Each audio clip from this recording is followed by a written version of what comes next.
Buenos días, nosotros somos María Paula Aguilera, Fiorella de Lisa, Faisal Gutiérrez, Felipe Samuel y Juan Pablo Zuluaga. Hoy vamos a hablar sobre una hormona muy importante en el cuerpo humano, la prolactina. A lo largo de la exposición veremos qué es la prolactina, cómo está formada, cuáles son sus principales características y sobre todo por qué es tan fundamental en este proceso biológico.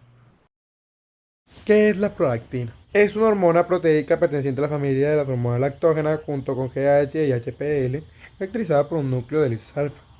En el genoma humano, un solo gen que se encuentra en el cromosoma 6 codifica la prolactina, sitio de unión hélice 3, hélice 4. La estructura química de la prolactina es un polipéptido de aproximadamente 23 kilodalton y 199 aminoácidos, con 3 enlaces sulfuro y con una hidrofobicidad hidrosoluble, que no atraviesa la membrana celular por difusión. La prolactina contribuye a cientos de funciones fisiológicas, tales como regular funciones reproductivas, la síntesis de progesterona en el cuerpo, lúteo, ovulación. Actuar como modulador inmunológico, promotor del crecimiento celular y regulador del metabolismo de lípidos y glucosa. Y la función la cual consideramos de las más relevantes es estimular la lactogénesis y desarrollo de la glándula mamaria. En la lactogénesis y desarrollo de la glándula mamaria, la prolactina promueve el crecimiento de los alvéolos mamarios, que son los componentes de la glándula mamaria, donde se produce la leche. La prolactina estimula las células epiteliales alveolares mamarias para sintetizar componentes de la leche, incluyendo la lactosa, que es el carbohidrato de la leche, la caseína, la proteína de la leche y los lípidos. Los receptores de la prolactina se regulan a la baja en el tejido glandular mamario durante los periodos de niveles elevados de progesterona, por ejemplo, durante el embarazo.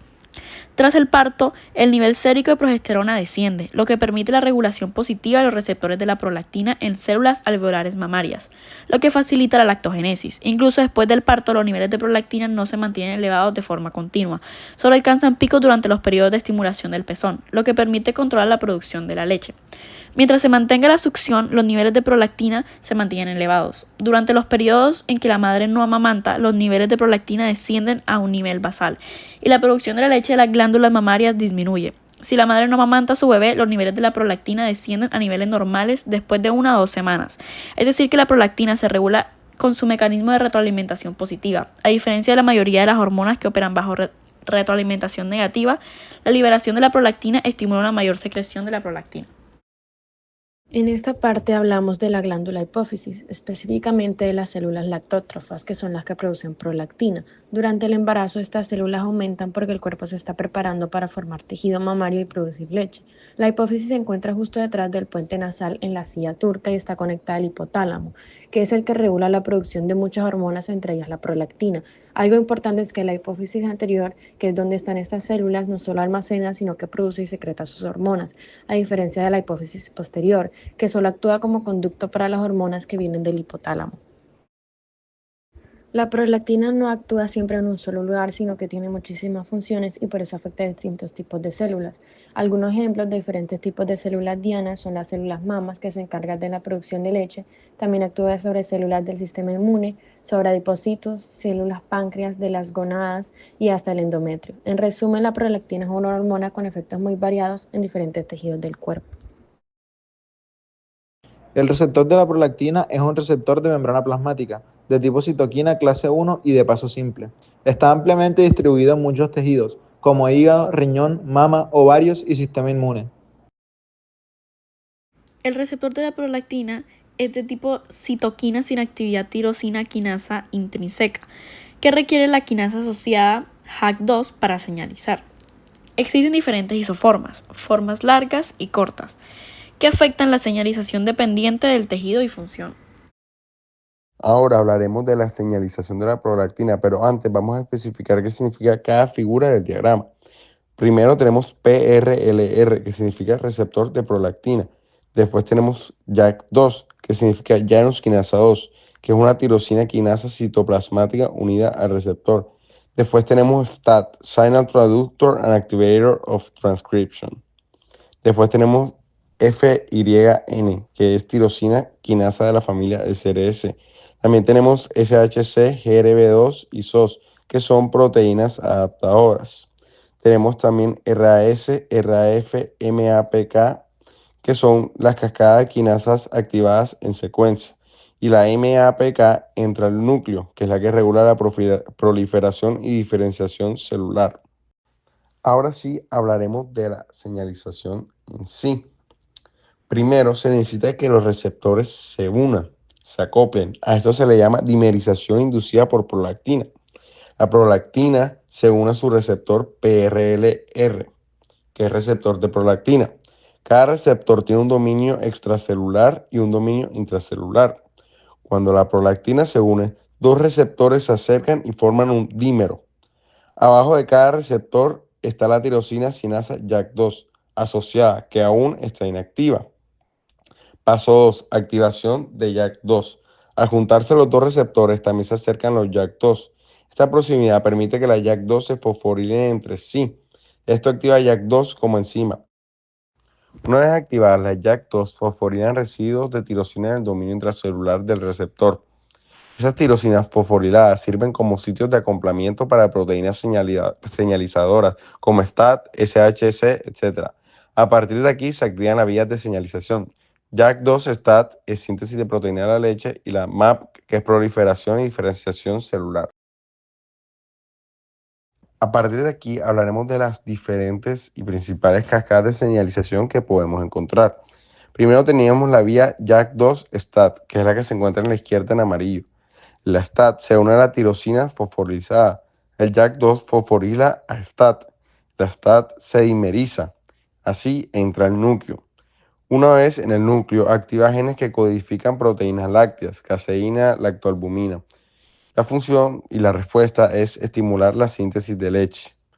Ahora tenemos la vía FIN-STAT, que es la de verde y sirve como un apoyo. La tirosina sinasa FIN también se activa.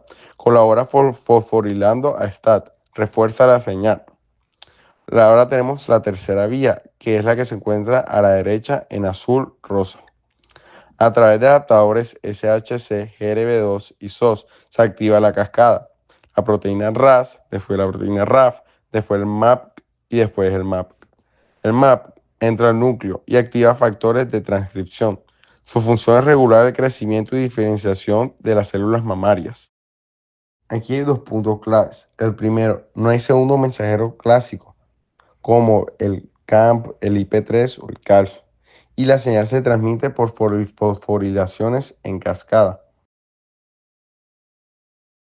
La hipersecreción en mujeres, los niveles normales oscilan entre 4 y 23 nanogramos entre mililitros, mientras que en hombres oscilan entre 3 y 15 nanogramos entre mililitros.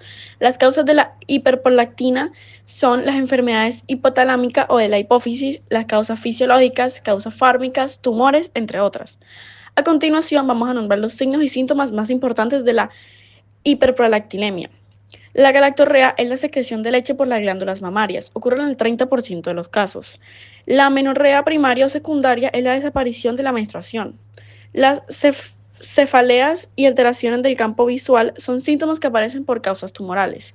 Y el hirsutismo en caso de que la mujer presente SOP y o hipernandrogenismo. Hiposecreción. Clasificación según su origen. Hipoprolactinemia primaria, causada por alteraciones en la glándula pituitaria. Hipoprolactinemia secundaria, debido a factores externos o a trastornos sistémicos. Causas de la hipoprolactinemia. Las causas de la hipoprolactinemia pueden incluir trastornos hipofisarios, factores hormonales y otras causas. Síntomas de la hipoprolactinemia. Los síntomas de la hipoprolactinemia varían según el sexo y la causa subyacente. En mujeres, falta de lactancia tras el parto, irregularidades menstruales y infertilidad. En hombres, disminución de la libido, infertilidad, pérdida de densidad ósea a largo plazo. En ambos sexos, fatiga persistente, dificultades para concentrarse, sistema inmunológico debilitado. Disruptores endocrinos, bifenol A, BPA. Compuesto plástico, botellas, latas, resinas. Tiene efecto estrogénico. Se ha asociado con aumento de prolactina sérica en estudios animales y humanos. Efetalatos, plastificantes. Algunos estudios muestran asociación hiperprolactinemia, probablemente vía receptores estrogénicos. Pesticidas organoclorados y organofosforados, DDT, clorpirifos, líndano. Alteran la dopamina y la señalización estrogénica, cambios en la secreción de prolactina. Metales pesados, cadmio y plomo. El cadmio puede mimetizar al estrógeno y estimular la secreción de prolactina. El plomo interfiere en la regulación dopaminogénica. La prolactina es una hormona esencial que cumple cientos de funciones. Su papel en la lactancia y en el desarrollo de la glándula mamaria es clave, pues permite que el cuerpo materno se adapte para alimentar al recién nacido de manera efectiva. Además, se pudo demostrar cómo procesos que parecen tan naturales como la producción de leche en realidad dependen de mecanismos muy precisos que involucran una glándula, un ligando y un receptor y una célula diana para poder obtener la respuesta.